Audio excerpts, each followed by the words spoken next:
top down. I want to show you different movements and the little keys or secrets that can make those movements more effective for you.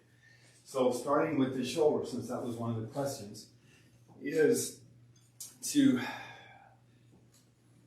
always begin with the health of the baby bounce. And you can feel the dynamics of the shoulders when you're doing this. That's a lot of pumping up and down, or circulation that's working.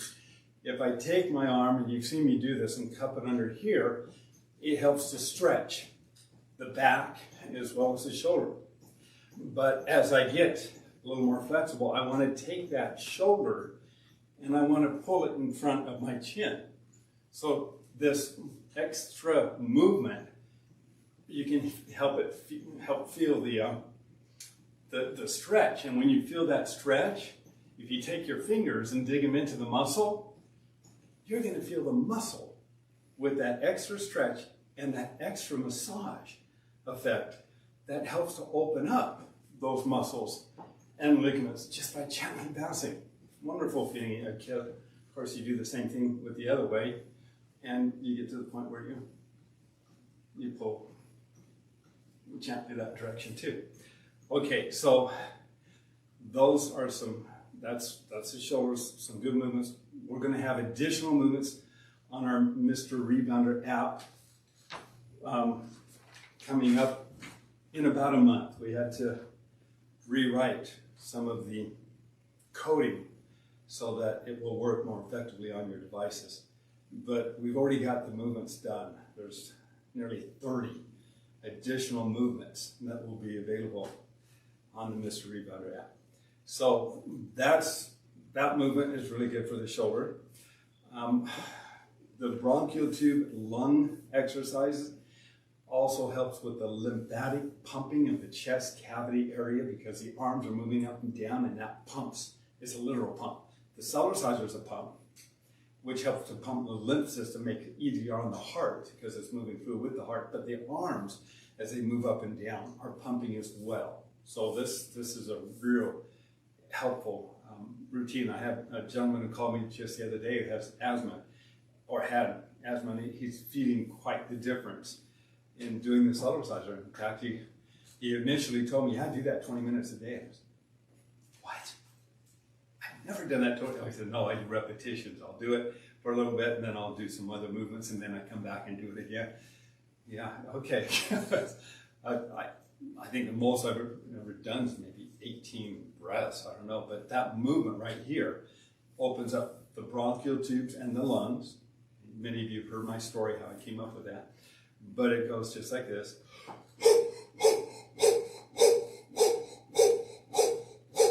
And if you can hear me, and you can hear the difference in the voice when you do it too. So if you like to sing, or you're a radio announcer, it opens up the larynx. It really does. It gets to the other 1/3 of the lung that most people don't get enough oxygen to, but it's real. It just really, it's a great movement. And you can hear my lungs, how open they are.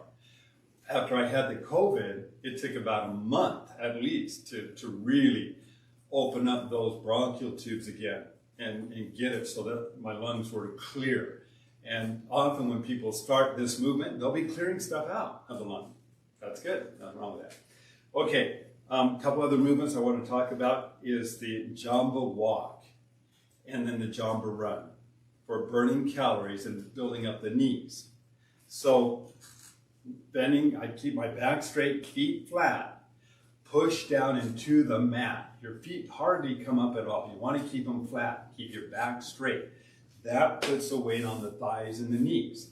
As you get stronger, you can come up a little bit, or do the Jamba run, which is pushing down faster. So it's like this. That's the Jamba run. Now, if you want to go more intense, do the Jamba run, but lift your feet up about 1 inch. You won't last very long, but it's a phenomenal exercise. So it's more like, and that one will burn, and it burns calories as well. Okay, another one I want to show you, the twist. Okay, so there's 2 ways of doing this. As we stand on the Cellerciser, we lift our heels up and down, and we do a gentle twist. This is the second most important physical activity I teach people we can do every day, I believe. Because what this is doing, besides loosening up the lower back, it's taking all your internal organs and putting them through a little washing machine effect. So as you're moving up and down and scrubbing, it's like an internal scrub brush to help stimulate circulation, break up blockages, detoxify, take the colon and the intestines and gently massage them so we can increase our ability to absorb nutrients more efficiently and move digestive fluids and enzymes around. That gentle twisting motion to help with increased circulation, because we're pumping up and down to the muscle, and as we gently twist, initially, you start to increase more circulation to the disc. And so again, it's just real easy. Now, as we become more proficient, we can take this to another level, and that's going to help people in it targets hip issues. If we want to open up the hip area, we want to increase circulation and flexibility and strength in the muscle supporting the hip joint. So this one is great. The hip joint movement is where you keep the waist straight ahead, and the twist is done in the hip socket area. So the heels come up and down, but the hips stay straight ahead. This is all being done right in the hip socket area. I think it's wonderful for the customer reviews and the people we've had who have benefited from this movement. Now we can strengthen the hips, rocking side to side, jumping side to side, kicking out side to side, doing these various different movements. There's a number of ways that we can do that. But that twisting movement here, I think it's one of the best techniques that we can do. Okay, I had let me see if feet issues. Okay, let's talk about the feet a little bit. Real important to increase circulation. If we don't have enough padding on the feet, or if we have sensitive nerves, or you're dealing with neuropathy or some of these issues, circulation is still very, very important.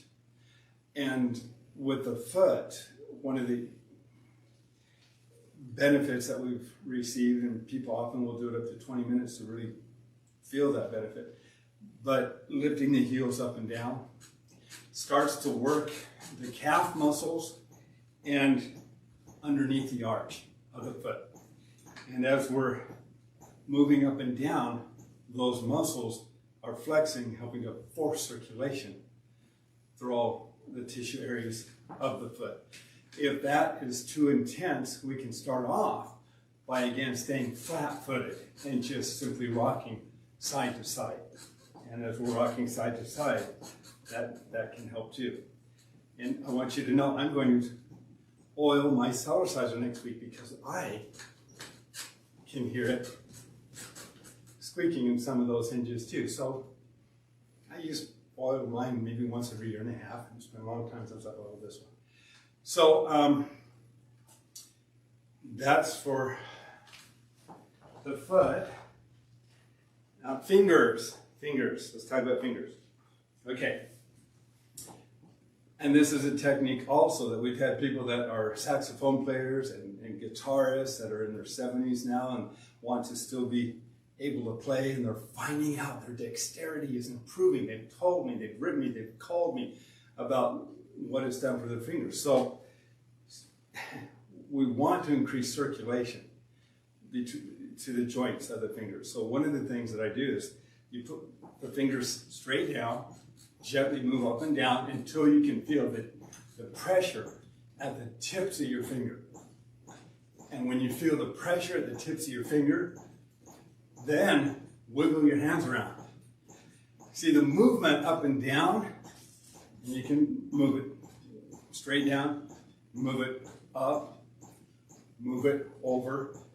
Our objective is to open up the circulatory channels, increase circulation in the joints.